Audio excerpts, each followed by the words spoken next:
Hello student, स्वागत है आपका यूट्यूब के इस चैनल में जिसका नाम है संजय सर क्लास। आज मैं आप लोगों के सामने लेके आया हूं कक्षा 12वीं का फिजिक्स का बहुत ही अच्छा और इंटरेस्टिंग चैप्टर जिसका नाम है प्रकाशिकी। इंग्लिश में इसे बोलते हैं ऑप्टिक्स। प्रकाशिकी है क्या? प्रकाशिकी भौतिकी विज्ञान का वह शाखा है जिसके अंतर्गत हम प्रकाश एवं प्रकाश से संबंधित होने वाली घटनाओं का अध्ययन करते हैं। प्रकाश से संबंधित होने वाली घटनाएं क्या हैं? जैसे प्रकाश का परावर्तन, प्रकाश का अपवर्तन, प्रकाश का व्यतिकरण, प्रकाश का विवर्तन, प्रकाश का ध्रुवण इत्यादि ऐसी घटनाएं हैं जिनका अध्ययन हमें इस अध्याय में करना है। तो पढ़ते हैं क्या? प्रकाशिकी क्या है? प्रकाशिकी भौतिक विज्ञान की वह शाखा है जिसके अंतर्गत हम प्रकाश एवं प्रकाश से संबंधित होने वाली सभी घटनाओं का अध्ययन करते हैं। आइए परिभाषा लिख लेते हैं। प्रकाशिकी अध्ययन करते हैं। ठीक है स्टूडेंट, प्रकाशिकी क्या है? प्रकाशिकी भौतिकी विज्ञान की वह शाखा है जिसमें प्रकाश एवं प्रकाश से संबंधित सभी घटनाओं का अध्ययन किया जाता है। प्रकाशिकी में आता है प्रकाश, जिसे हम कहते हैं क्या? लाइट।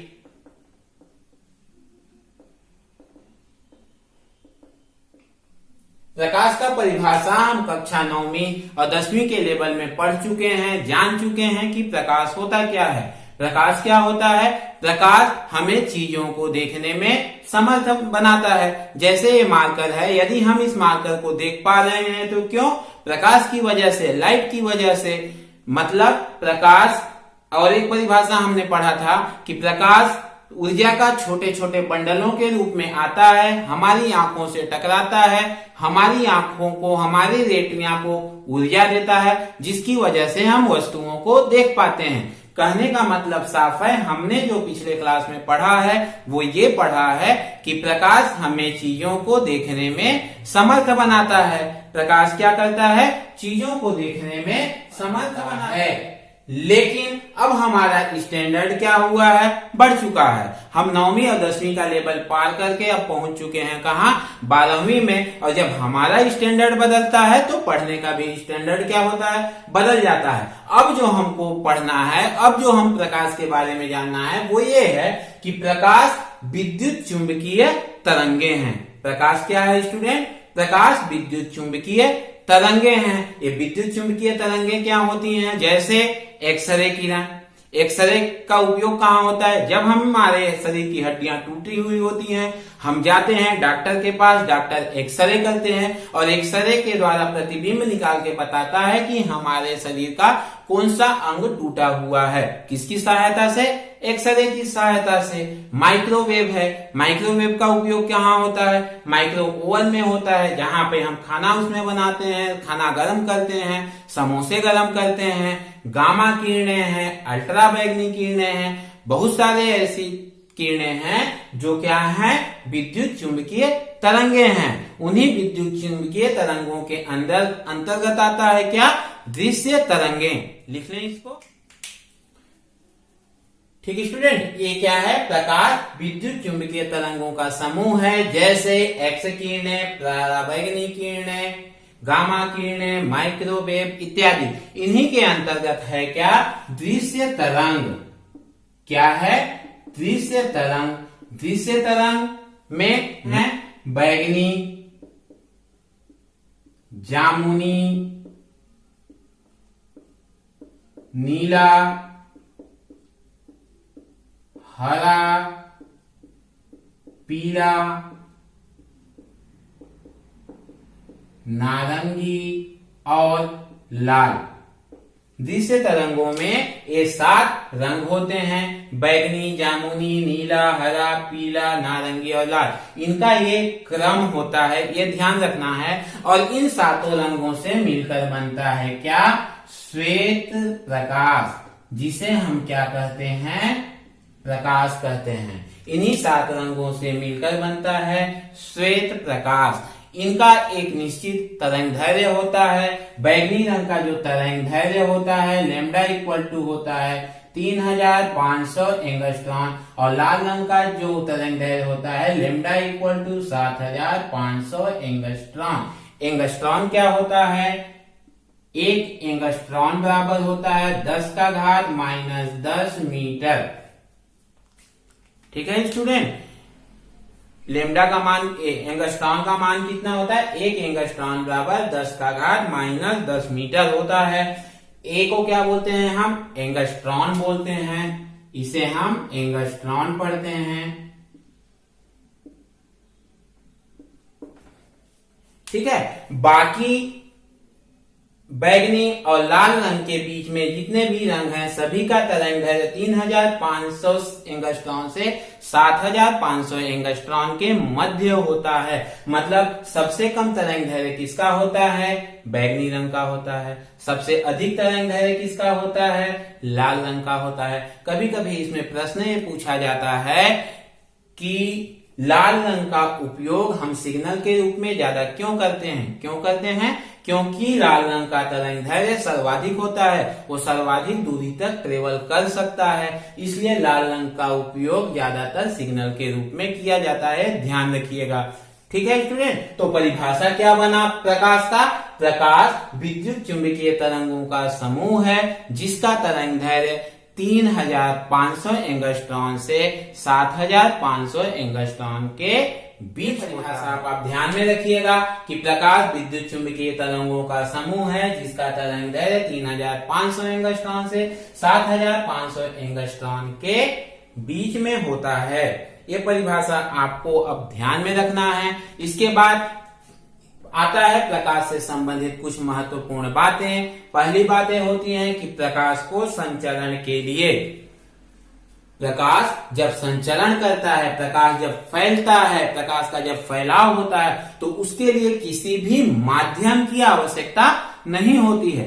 माध्यम क्या होता है? माध्यम किसको कहते हैं? जैसे हमको यहां से कहीं जाना है, हम क्या चीज से जाएंगे?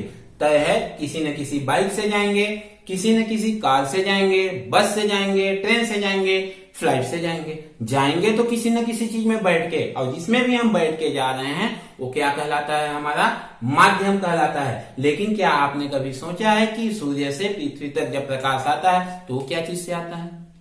नहीं ना, वो किसी भी चीज में बैठ के नहीं आता है, वो कार में नहीं आता है, वो ट्रेन में नहीं आता है, वो फ्लाइट से नहीं आता है। वो क्या होता है? स्वमेव अपने आप आता है। मतलब उसको संचरण होने के लिए, पृथ्वी तक आने के लिए किसी भी माध्यम की आवश्यकता नहीं होती है। ठीक है, ये ध्यान में रखिएगा। ये पहला पॉइंट है, प्रकाश के संचरण के लिए किसी भी माध्यम की आवश्यकता नहीं होती है।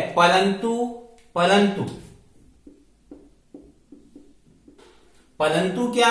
प्रकाश का वेग जो होता है वो माध्यम पर निर्भर करता है। कैसे करता है माध्यम पर निर्भर?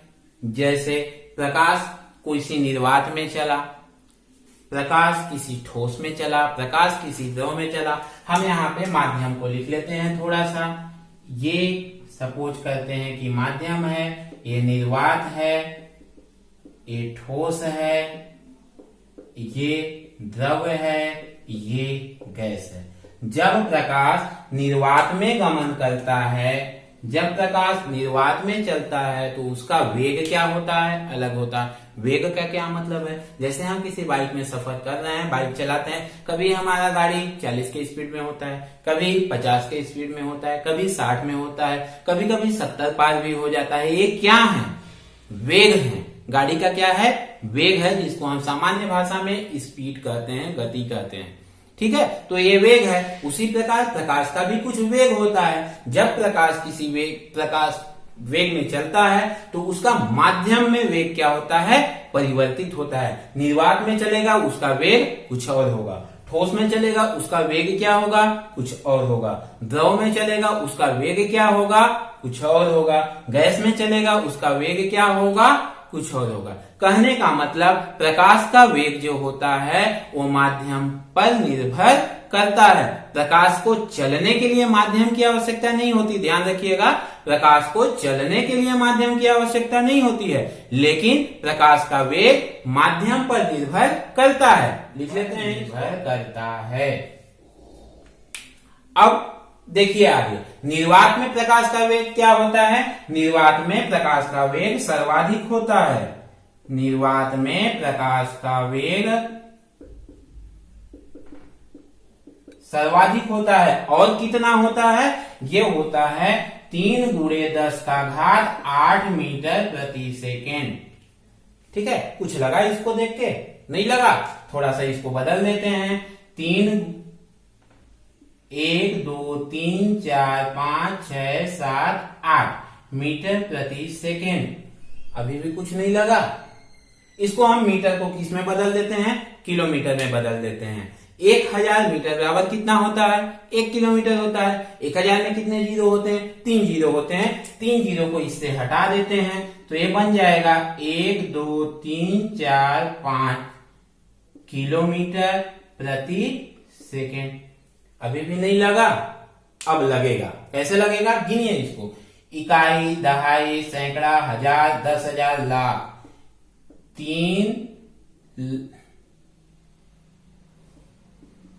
3 लाख किलोमीटर प्रति सेकेंड। अब लगा? 1 सेकेंड में 3 लाख किलोमीटर। स्टूडेंट थोड़ा सा सोचिए, हम जब पलक झपकाते हैं ना, सामान्यतः एक बार जब पलक झपकाते हैं तो उसमें लगभग 1 सेकेंड लगता है, लगभग लगता है। और उतने समय में प्रकाश जो होता है वो 3 लाख किलोमीटर क्या कर चुका होता है? ट्रेवल कर चुका होता है।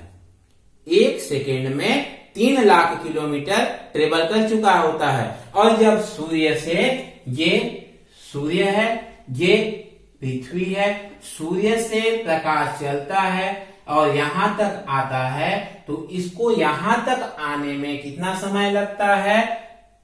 8 मिनट 24 सेकेंड का समय लगता है। 8 मिनट 24 सेकेंड मतलब 504 सेकेंड का समय लगता है। अब आप एक कल्पना कीजिए कि यदि सूर्य से पृथ्वी तक आने में 504 सेकेंड का समय लगता है तो सूर्य हमसे कितनी दूरी पर है? क्योंकि 1 सेकेंड में 8 लाख किलोमीटर चलता है तो 504 सेकेंड में कितना दूरी का सफर तय करेगा। और ये भी कल्पना कीजिए कि अगर सूर्य हमारे इससे नजदीक होता तो हमारा क्या हाल होता? हम सब क्या होते? जल जाते। ठीक है, इसलिए पृथ्वी से सूर्य की ये दूरी है जहां से प्रकाश को आने में इतना समय लगता है। ठीक है स्टूडेंट, स्क्रीनशॉट ले लीजिए। आगे बढ़ते हैं। प्रकाशिकी। प्रकाशिकी के 2 भाग होते हैं। एक होता है किरण प्रकाशिकी और दूसरा होता है तरंग प्रकाशिकी।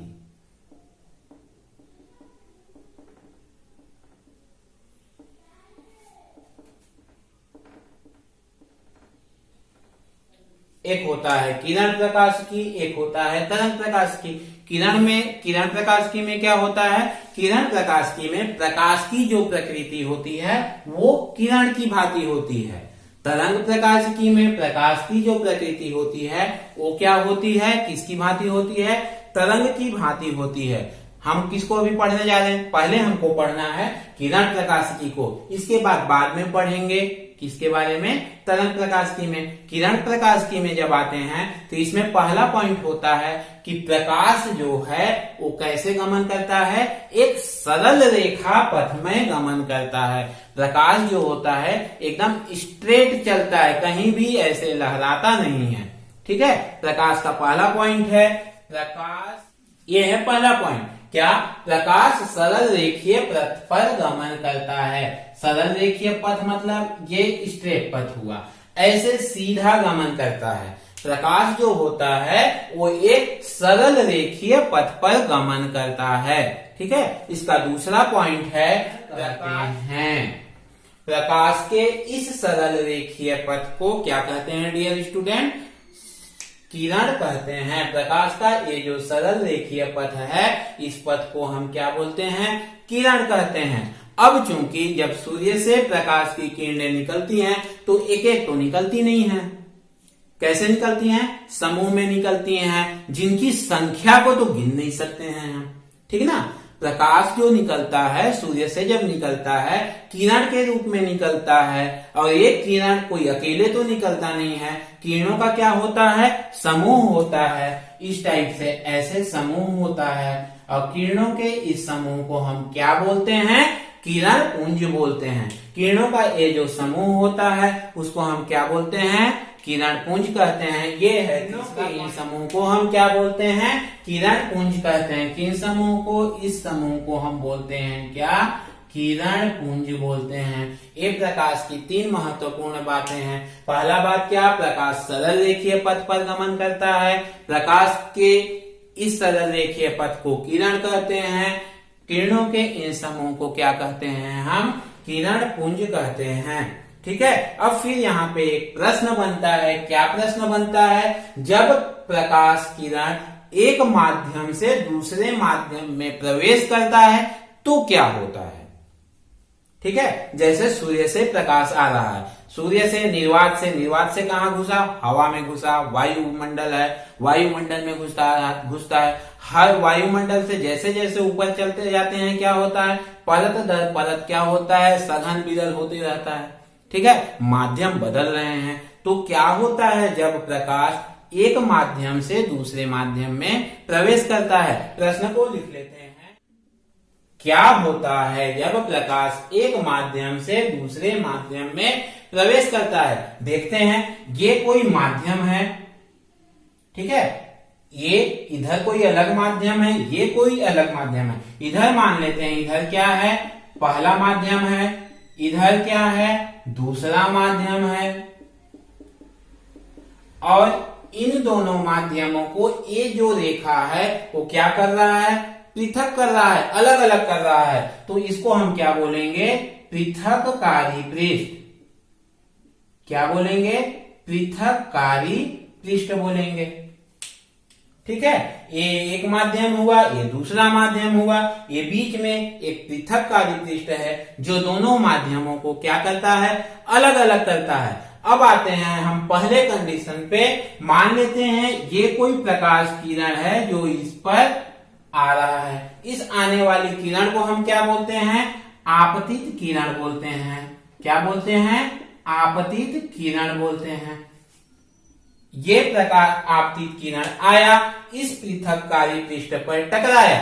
इस पृथककारी पृष्ठ पर टकराने के बाद क्या क्या घटनाएं हो सकती हैं? सबसे पहली घटना ये हो सकती है कि ये आपतित किरण इस पृथककारी पृष्ठ पर टकराने के बाद क्या होगा? इसी माध्यम में वापस लौट जाएगा। ये इधर आया और उसी माध्यम में क्या हुआ? ये वापस लौट आया। ठीक है। ये पहली घटना हुई। क्या हुई?